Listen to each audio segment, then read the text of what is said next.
দেখে না দেখে কে? কেউ যেটা দেয় না দেয় কে? সবার চোখ ফাঁকি দেয়া যায়, কিন্তু আল্লাহর চোখ ফাঁকি দেয়া যায় না।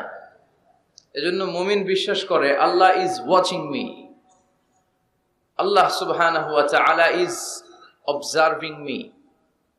আল্লাহ আমাকে দেখছেন, তিনি আমাকে অবজার্ভ করছেন, আমার প্রতিটি কাজ, আমার প্রতিটি মুহূর্ত।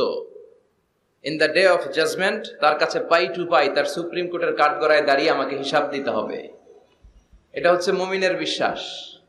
মুমিন সব সময় এটা বিশ্বাস করে যে কেউ না দেখুক, দেখে কে? আল্লাহ। পুলিশের চোখ ফাঁকি দেয়া যায় কি যায় না? কথা বলেন। পুলিশের চোখ ফাঁকি দেয়া যায় না? সিগন্যাল দিয়ে রাখছে পুলিশ, যাবা না, হুট করে গাড়ি টান মারছে, কিছু করার আছে? র্যাবের চোখ ফাঁকি দেয়া যায় কি যায় না? বিমানবন্দরে কাস্টম